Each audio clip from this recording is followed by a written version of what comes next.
शिवसागर में राइजर दल ने 2026 के विधानसभा चुनाव को ध्यान में रखते हुए जातीय जागरण यात्रा की शुरुआत की।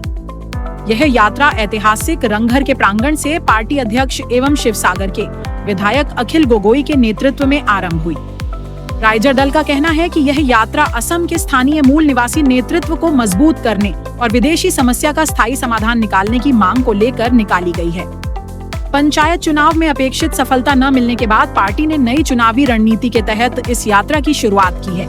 यह जातीय जागरण यात्रा असम के अलग अलग क्षेत्रों से गुजरते हुए शदिया से धुबरी तक निकाली जाएगी और जनता के बीच पार्टी अपना 10 सूत्रीय एजेंडा लेकर जाएगी। आप इस यात्रा और राइजर दल के नए संकल्प को कैसे देखते हैं? हमें कमेंट में अपनी राय जरूर बताइए। এই ৰণদংকা অকল ৰাইজৰ দলৰ কাৰণে ভোট বিচৰা ৰণদংকা নহয়, অসমীয়া জাতিৰ অস্তিত্ব ৰক্ষা কৰা ৰণদংকা।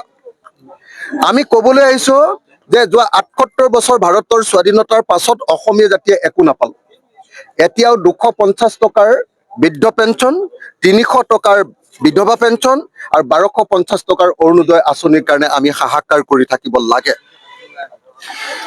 এই অৱস্থাৰ আমি পৰিৱৰ্তন বিচাৰো আৰু এই অৱস্থাৰ পৰিৱৰ্তন কৰিবৰ কাৰণে আমি ৰংঘৰৰ পৰা আজি সংকল্প ল'বলৈ আহিছো যে যদিহে সঁচাকে 2026 চনত ৰাইজৰ দলৰ চৰকাৰ হয় বা ৰাইজৰ দলৰ সহযোগত চৰকাৰ হয়, অসমত থকা বিদেশী জাতি ধৰ্ম বৰ্ণ ভাষা নিৰ্বিশেষে বিদেশী এজন এজনকৈ বিচাৰি অসমৰ পৰা প্ৰত্যেকজন বিদেশীক আমি বাহিৰ কৰি দিম। এই প্ৰতিশ্ৰুতি আৰু এই সংকল্প আমি ৰংঘৰৰ বুকুৰ পৰা ল'বলৈ আহিছো।